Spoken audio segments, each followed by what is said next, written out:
청년 예배에 오신 여러분 진심으로 환영합니다. 오늘도 각자의 자리에서 뜨겁게 하나님을 예배하기를 간절히 원합니다.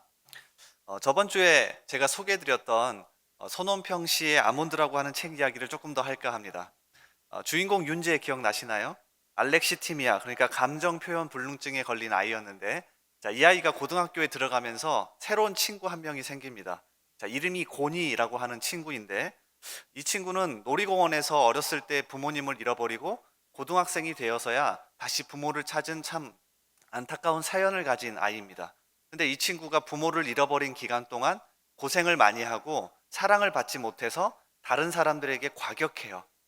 자, 이 고니에 대해서 감정을 느낄 수 없는 윤재가, 주인공 윤재가 자, 이렇게 평가합니다. 한번 들어보세요. 고니는 내가 만난 사람 중에 가장 단순하고 투명했다. 나 같은 바보조차 속을 들여다볼 수 있을 정도였으니까. 세상이 잔인한 곳이기 때문에 더 강해져야 한다고 그 애는 자주 말했다.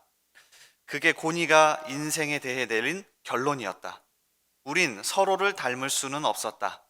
나는 너무 무뎠고, 고니는 제가 약한 아이라는 걸 인정하지 않고 센 척만 했다.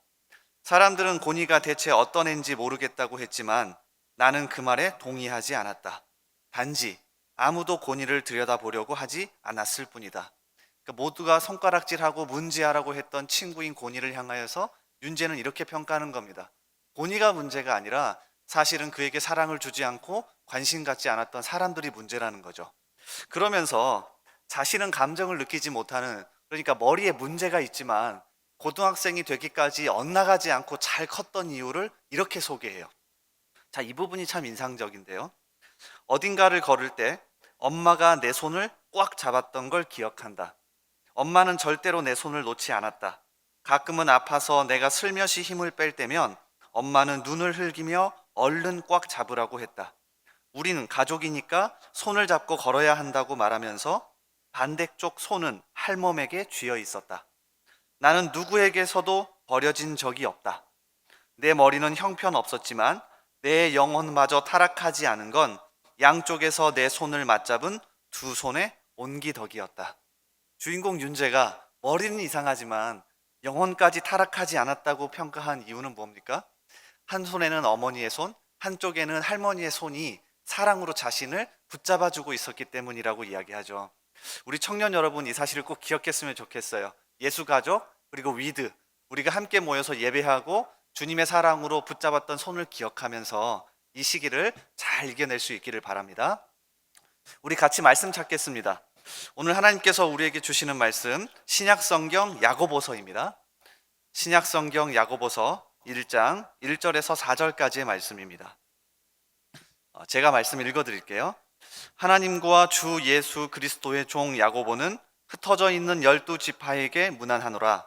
내 형제들아, 너희가 여러 가지 시험을 당하거든 온전히 기쁘게 여기라. 이는 너희 믿음의 시련이 인내를 만들어내는 줄 너희가 알미라. 인내를 온전히 이루라. 이는 너희로 온전하고 구비하여 조금도 부족함이 없게 하려 함이라. 아멘. 자, 이 야고보서 1장의 말씀을 통해서요, 한껏 쟁취하십시오. 한껏 쟁취하십시오라는 제목으로 같이 말씀 나누겠습니다. 참을 수 없는 존재의 가벼움이라는 책 아십니까? 참 유명한 소설인데요. 밀란 쿤데라라고 하는 소설가가 썼습니다. 근데 이 밀란 쿤데라의 책 중에서 표지가 참 신기해서 제가 한참 동안 쳐다봤던 책이 있어요. 정체성이라고 하는 소설입니다. 표지에 한 남자의 얼굴이 등장하는데요. 멋진 정장도 입었고 넥타이도 했고 그다음 멋진 모자도 썼는데 얼굴이 없습니다. 그래서 표지가 참 신기해서 한참 동안 표지를 들여다본 적이 있어요. 자, 그런데 내용도 무지 참신합니다. 자, 이 책에는 두 명의 주인공이 등장하는데 남자의 이름은 장 마르크이고 여자의 이름은 샹탈이라고 하는 이 두 명의 주인공이 등장합니다. 이 두 남녀는 연인 사이입니다. 그러니까 서로 사랑하는 사이인데 아주 독특하게도 남자 주인공도 정체성의 혼란을 느끼고 여자 주인공도 정체성의 혼란을 느낍니다. 자, 일단 먼저 샹탈이라고 하는 이 여자 주인공은요, 낯선 남자가, 그러니까 거리를 지나가는데 낯선 남자가 자신을 바라봐 주는 것에서 정체성을 느낍니다. 그런데 어느 순간 길거리를 지나가는데 낯선 남자들이 자신을 바라봐 주지 않은 것 때문에 정체성의 혼란을 느껴요. 자, 이걸 연인이었던 남자 주인공 장 마르크가 눈치챕니다. 그리고는 익명의 편지를 써요. 연애 편지를 쓰는데 자신이 보낸 것처럼 하지 않고 어떤 익명의 남자가 보낸 것처럼 편지를 씁니다. 이럴 수밖에 없었던 심정을 밀란 쿤데라가 이렇게 표현합니다. 그녀를 사랑하고 아름답다고 생각한다는 말을 아무리 해주어도 소용없고, 사랑에 가득한 시선도 그녀에겐 위로가 될 수 없을 것이다. 사랑의 시선은 외톨이로 만드는 시선이기 때문이다. 장 마르크는 다른 사람들에게는 투명하게 변한 두 늙은이의 사랑스러운 고독에 대해 생각했다. 그것은 죽음을 예고하는 슬픈 고독이다. 아니다. 그녀에게 필요한 것은 사랑의 시선이 아니라 천박하고 음탕한 익명의 시선, 호감이나 취사 선택에 의한 것이 아니고 사랑도 예의도 없이 필연적으로 숙명적으로 그녀의 육체로 쏟아지는 시선이다.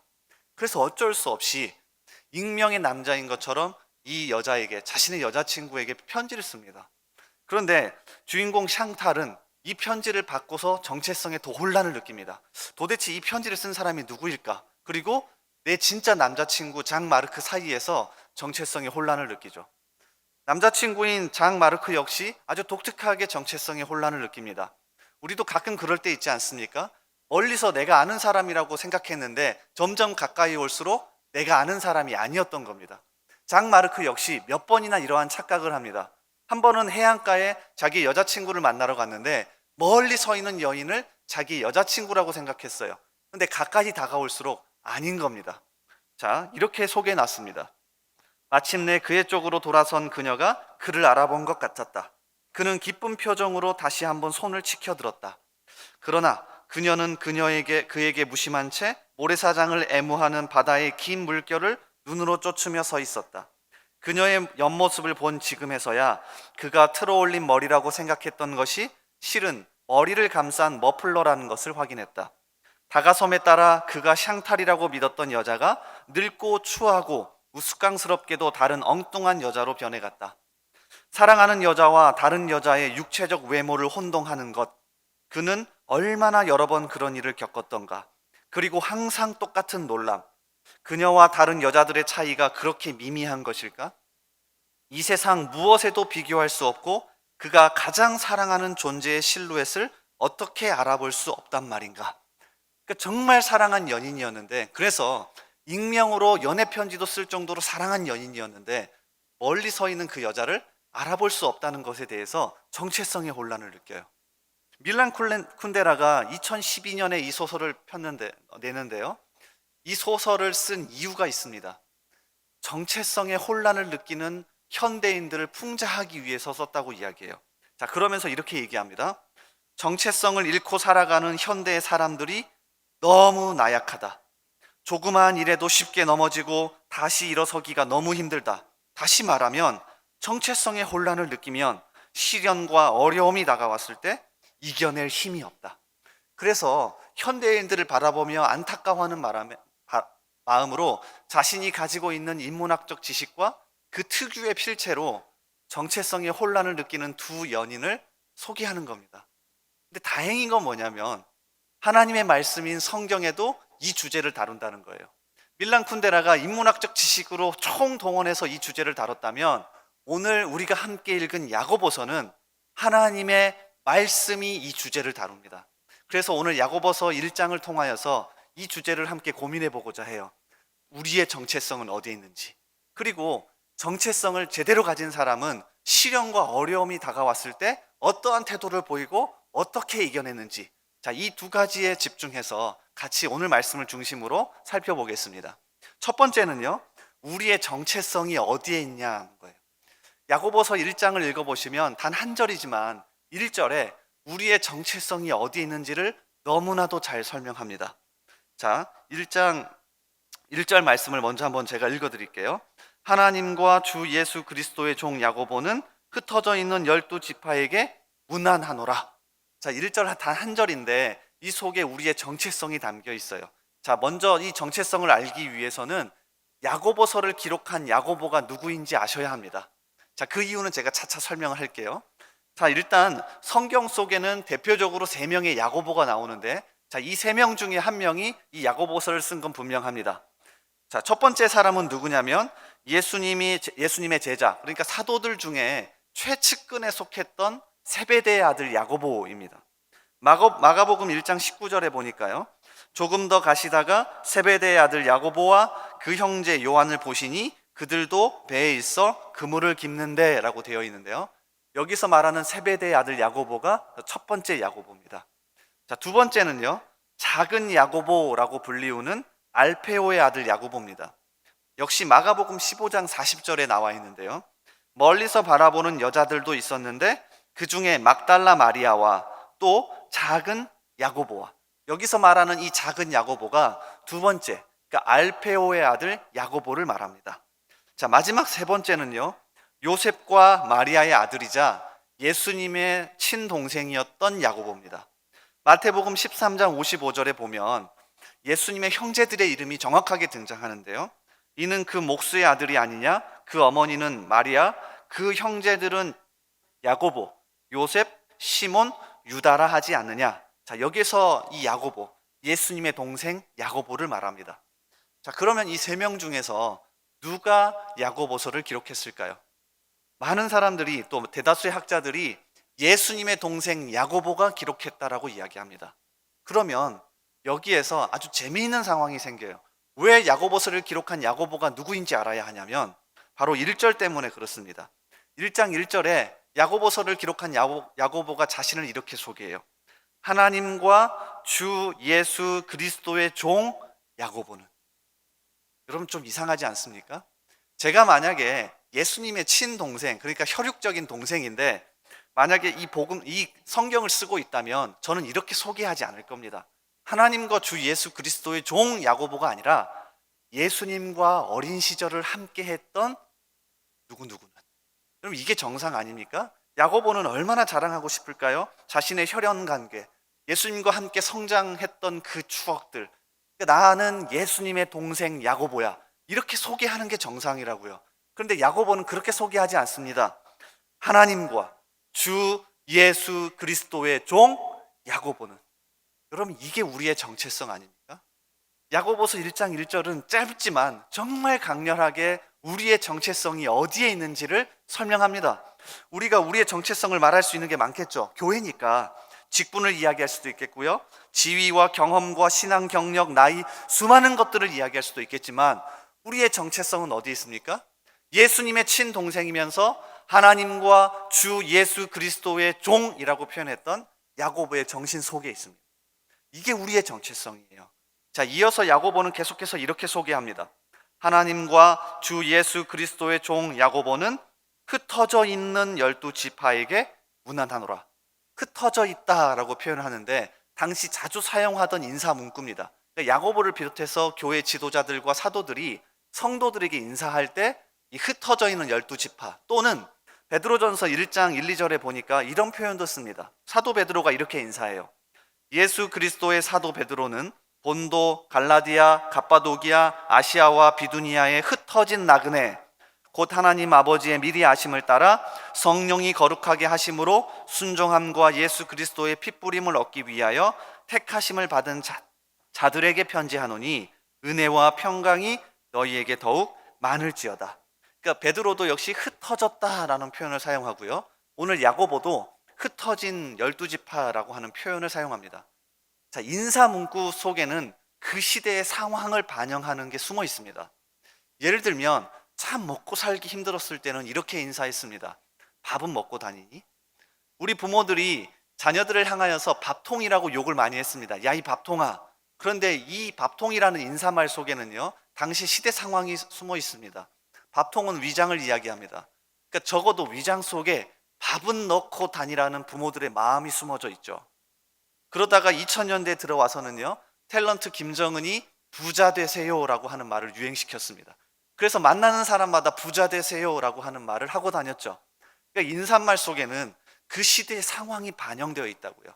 야고보는 1장 1절에 자기의 정체성과 당시 시대 상황을 정확하게 담고 있습니다. 예수님의 동생이지만 하나님과 주 예수 그리스도의 종이라고 소개하고요, 당시의 시대 상황은 어떻게 되는 겁니까? 성도를 뭐라고 표현하는 거예요? 흩어져 있는 나그네, 흩어져 있는 12지파라고 표현합니다. 자, 원어로 살펴보면 파레피데모스라고 하는 단어인데요, 외국인이란 뜻이에요.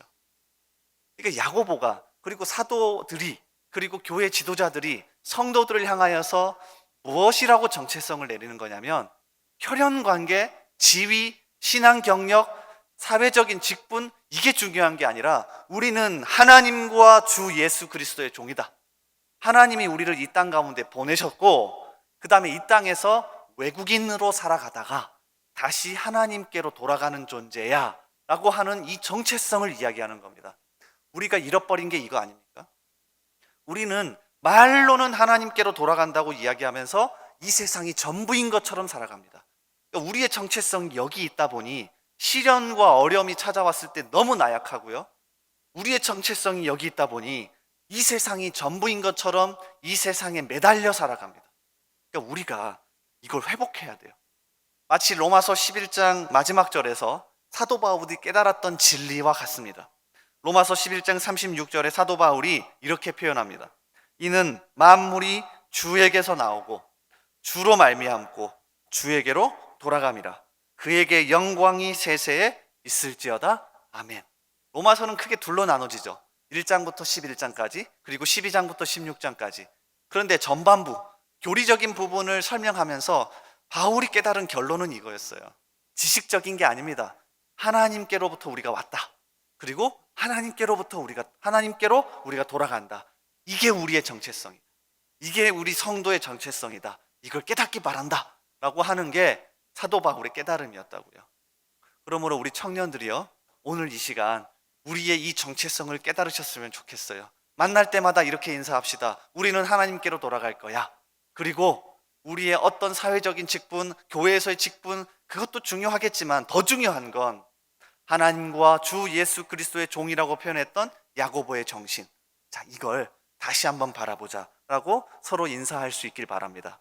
자, 그런가 하면 두 번째로는요, 이러한 정체성을 가진 사람이 시련과 어려움을 맞이했을 때 어떤 태도를 보이냐는 거예요. 자, 첫 번째 태도는 2절에 나와 있습니다. 자, 우리 2절을 한번 같이 읽어볼게요. 자, 2절입니다. 내 형제들아, 너희가 여러 가지 시험을 당하거든 온전히 기쁘게 여기라. 여러 가지 시험을 당하거든 이라고 표현되어 있죠. 이러한 정체성을 가진 사람이 시련과 어려움을 닥쳤을 때, 맞이했을 때 보일 수 있는 첫 번째 태도는요, 이 당하거든 이라고 하는 단어에 숨어 있습니다. 여기서 당하다라는 성경 원어는 페리핍토입니다. 근데 조금 독특한 게 신약 성경 전체에서 3번밖에 사용되지 않습니다. 무슨 얘기냐면 자주 사용하는 단어가 아닙니다. 그러니까 당하다는 단어를 다른 단어, 훨씬 많이 사용하는 단어를 쓸 수 있는데 일부러 3번밖에 사용하지 않는 이 단어를 사용해서 우리에게 주목하게 합니다. 당하다, 페리피토, 무슨 뜻이냐면 정확하게 주위에 떨어지다, 대수롭지 않다, 일상처럼 여기다 라는 뜻이에요. 그러니까 이러한 야고보가 1장 1절에 말한 정체성을 가진 사람이 시련과 어려움을 맞이했을 때 보이는 첫 번째 태도는 대수롭지 않게 여기는 거예요. 그냥 일상처럼 대하는 거예요. 참 쉽지 않죠. 그런데 이게 우리가 보일 수 있는 첫 번째 태도입니다. 유창선이라고 하는 분 아십니까? 저희 청년 사역원장님하고 이름이 똑같은데 그분 말고요. 자, 이 유창선이라는 분이 정치평론가로 알려져 있는데 이분이 작년에 나를 위해 살기로 했다라고 하는 책을 쓰셨습니다. 부제목이 붙어 있는데요, 죽음의 문턱에서 알게 된 것들이라는 부제목이 붙어 있습니다. 자, 이 부제목처럼 죽음의 문턱에서 쓴 글입니다. 이분이 작년에 참 유명한 정치평론가예요. 한번 찾아보세요. 그런데 이분이 작년에 뇌종양 판정을 받습니다. 이 뇌종양 판정을 받고 수술을 앞두고 원래 글쟁이, 그러니까 글을 쓰는 사람이었기 때문에 나의 일상은 글을 쓰는 거야. 그래서 병원에서도 글을 씁니다. 자, 그 글을 모아다가 지금은 살아 계시겠죠? 그래서 책을 냅니다. 이분이 당시의 상황을 이렇게 소개합니다. 들어보세요. 조금 긴데요, 오늘 말씀과 맞닿아 있어서 제가 가져왔습니다. 수술을 위해 입원할 날을 기다렸다. 특별히 겁나거나 무서운 것은 없었다. 나는 깊은 잠에 들 것이고 잠에서 깨어나고 나면 집도이 선생이 나쁜 종양을 제거해 놓을 것이다. 불안할 것 없다고 믿었다. 혹여 후유증으로 몸에 불편한 부분이 남는다 해도 내 것으로 담담히 받아들이며 살아가리라고 마음먹었다. 불안해하고 걱정한다고 해서 달라질 것은 없으니 평소와 다름없이 평온하게 일상은 돌아갔다. 그 평온함이 수술 이후에는 변함없이 이어지리라고 믿었다. 내 마음이 평온함을 유지하고 있다는 데 대해 나 자신에게 감사했다. 자, 그러면서 계속 이렇게 소개합니다. 어려운 과정이었고 앞으로도 어려울 것이다. 하지만 나는 지극히 평온한 마음으로 내게 주어진 시련을 받아들였다. 그 다음 문장이 참 기가 막힌데요. 이렇게 표현해요. 대수롭지 않게 여겼다. 대수롭지 않게 여겼다. 그래서 이번 생활 내내 마음의 평정을 잃은 적이 거의 없었다. 마음의 동요 없이 수술을 받았고 살아나고자 했으며 신체에 남은 불편함을 이겨내기 위해 최선을 다했다. 왜 하필 내게 이런 병이 생겼는지 원망하지 않았고 그래도 목숨을 건지고 몸이 조금씩 회복되어 가고 있으니 불행 중 다행이라고 생각하고 있다. 그러면서 마지막에 글을 이렇게 맺습니다. 우리는 살아가면서 시련을 피할 수가 없다. 여러 가지 얼굴을 한 시련이 예고 없이 엄습해온다. 인간의 힘으로 그것을 막아내는 데는 한계가 있다. 예고 없이 찾아온 시련을 피할 방법은 없지만 그 시련에 대처하는 태도는 선택할 수 있다. 그러면서 마지막 에필로그를 이렇게 적어 놓았어요. 제목이 이거예요. 가장 소중한 것은 일상을 살아가는 일. 그러면서 정말 평온하게 일상을 살아가기 위해서 중요한 첫 번째 태도로 대수롭지 않게 여기는 것을 이야기해요. 저는 이분이 기독교인인가? 하나님을 믿는 사람인가? 계속해서 검색해 봤는데 크리스찬은 아니에요. 크리스찬은 아닌데 평생 동안 글을 쓰면서 평생 동안 한 직업을 가지면서 자기가 깨달았던 건 뭐였냐면 어려움과 시련이 찾아왔을 때 대하는 태도에서 가장 중요한 건 대수롭지 않게 여긴다는 거예요. 저는 이분이 어떻게 이 성경 진리를 알까 궁금했어요. 야고보가 1장 1절에서 우리 성도의 정체성을 설명한 다음에 첫 번째 태도로 소개하는 게 대수롭지 않게 여기는 거거든요. 외국인은 대수롭지 않게 여길 수 있습니다. 왜? 여기가 나의 전부인 나라가 아니니까. 이 첫 번째 태도를 우리가 다시 한번 회복하길 바래요. 참 어려움이 찾아오고 시련이 찾아올 때 그게 전부인 것처럼 무너지지 마시고요. 대수롭지 않게 일상처럼 여기는 이 태도를 회복하는 저와 여러분 되기를 주님의 이름으로 소원합니다. 자, 그런가 하면 두 번째 태도는요. 자, 3절과 4절 그리고 2절 역시 같이 나와 있습니다. 자, 먼저 2절이에요. 내 형제들아 너희가 여러 가지 시험을 당하거든 온전히 기쁘게 여기라. 자, 기쁨이란 단어가 나오고요. 자, 이어지는 3절과 4절에서는요. 이는 너희 믿음의 시련이 인내를 만들어내는 줄 너희가 알미라. 인내를 온전히 이루라. 이는 너희를 온전하고 구비하여 조금도 부족함이 없게 하려 함이라. 3절과 4절에는 인내라는 단어가 나옵니다. 첫 번째 태도는 대수롭지 않게 여기는 거였고요. 두 번째 태도는 기쁨과 인내라는 단어와 연결되어 있습니다. 그런데 조금 생각해 보면 조금 밋밋해요. 왜냐하면 그리스도인이라면 예수의 영이 그 안에 있어 살아있는 그리스도인이라면 기쁨과 인내는 특별한 게 아닙니다. 물론 저와 여러분에겐 특별할 수도 있겠죠. 항상 짜증내고 인내하지 못하니까. 근데 성경 속에서 진짜 믿음을 가진 예수의 영이 그 안에 있어 살아있는 그리스도인이라면 시련이 와서 기쁨과 인내를 보이는 게 아닙니다. 항상 기뻐하고 항상 인내를 보이는 게 그리스도인의 특징이에요. 야고보는 2절, 3절, 4절에서 특별한 걸 이야기하는 게 아닙니다. 자, 성경을 찾아보세요. 어떤 상황에서도 주님을 만난 사람들은 기뻐했습니다. 대표적으로 구약의 선지자 하박국이 그러했죠. 하박국은 1장과 2장을 읽어보면 하나님과 실갱이합니다. 언쟁을 하죠. 하나님 너무 힘듭니다. 왜 우리를 이렇게 괴롭히십니까? 근데 그 언쟁과 논쟁 끝에 환경은 달라진 게 없는데 하박국이 깨닫습니다. 오케이, 알겠습니다. 하나님 있는 제가 먼저 기뻐하겠습니다. 주님으로 말미암아 기뻐하겠습니다. 그리고서는 여러분 잘 아는 것처럼 이렇게 노래하죠. 하박국 3장 17절에서 18절 비록 무화과 나무가 무성하지 못하며 포도나무에 열매가 없으며 감람나무에 소출이 없으며 밭에 먹을 것이 없으며 우리의 양이 없으며 외양간에 소가 없을지라도 나는 여호와로 말미암아 즐거워하며 나의 구원의 하나님으로 말미암아 기뻐하리로다. 하박국은 상황이 달라지지 않았음에도 불구하고 주님을 믿는 사람으로서 기뻐하는 모습을 보인다고요. 그러니까 하나님을 믿는 사람은 상황에 상관없이 기쁨을 보이는 건 특징이에요. 인내는 어떻습니까? 주님을 만난 사람들은 어떤 상황에서도 인내라고 하는 것을 보이죠.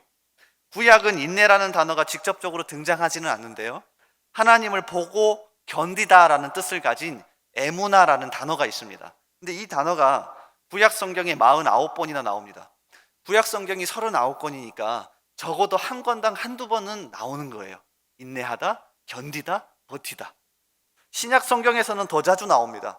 여러분 잘 아시는 씨 뿌리는 비유에서 좋은 밭의 가장 큰 특징으로 이야기하는 게 인내입니다. 누가복음 18장 15절에 이렇게 표현되어 있죠. 좋은 땅에 있다는 것은 착하고 좋은 마음으로 말씀을 듣고 지키어 인내로 결실하는 자니라. 그러니까 좋은 밭의 특징으로 가장 큰 특징으로 인내를 이야기합니다. 요한계시록에서는 대놓고 성도의 특징으로 인내를 말합니다. 요한계시록 14장 12절 성도들의 인내가 여기 있나니 그들은 하나님의 계명과 예수에 대한 믿음을 지키는 자니라. 이 대놓고 성도들의 인내를 이야기해요. 그러니까 야고보가 1장 2절과 3절 4절에서 이야기하는 기쁨과 인내는 특별한 게 아닙니다. 마치 어르신들이 우리를 앉혀놓고 그냥 아주 뻔한 이야기를 하는 것과 너무 똑같다고요. 그런데 조금만 더 들여다보면 야고보가 왜 기쁨과 인내를 이야기하는지 알 수 있습니다. 자, 먼저요. 2절을 제가 직접 직역해 봤는데 이렇습니다. 2절을 직역하면 다음과 같아요.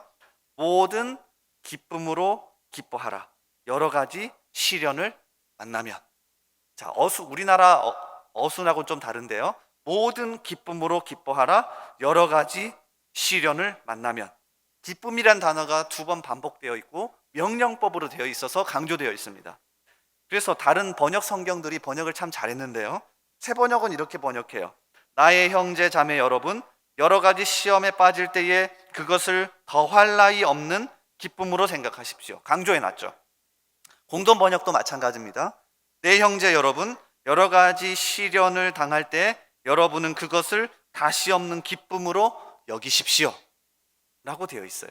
거기다가 어순으로 봤을 때 우리나라 어법하고는 다르지만 기뻐하라는 것을 제일 앞에 두어서 강조합니다. 인내도 마찬가지입니다. 여러분 3절과 4절을 읽어보시면 얼핏 보면 시련을 통해서 인내가 생기는 것처럼 보여지는데 아닙니다. 자, 제가 4절을 직접 직역하면 이렇게 되어 있습니다. 인내를 온전히 소유하라. 인내를 온전히 소유하라. 그러니까 우리가 가지고 있는 모든 인내를 동원하라는 명령법입니다. 그래서 공동 번역은 이렇게 번역합니다. 인내력을 한껏 발휘하십시오. 새 번역은요, 여러분의 인내력을 충분히 발휘하여.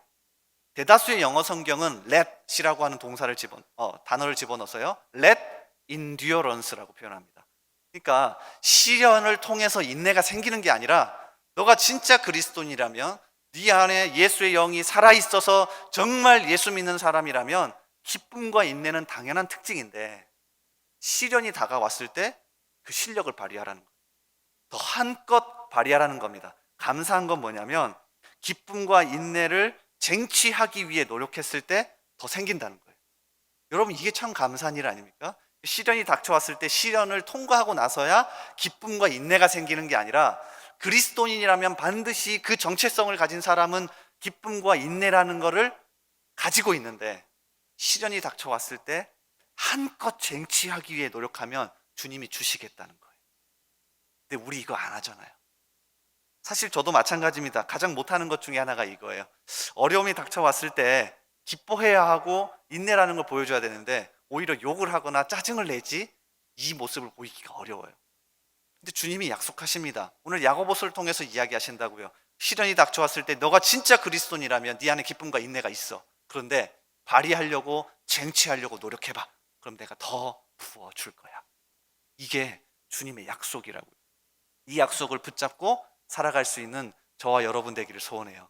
그래서 성도라고 하는 정체성을 붙잡고요. 하나님이 이 땅 가운데 보내셨고 또 하나님께로 다시 돌아간다고 하는 이 정체성을 붙잡고 시련과 어려움이 닥쳐왔을 때 나약하게 넘어져 버리고 끝나는 게 아니라 기쁨과 인내를 쟁취하기 위해 노력하시고 대수롭지 않게 여겨서 정말 힘있게 살아가는 저와 여러분이 될 수 있기를 주님의 이름으로 소원합니다. 설교의 마지막을요, 한 사람을 소개하고 마칠까 합니다. 누구냐면 여러분 너무 잘 아시는 다윗이에요.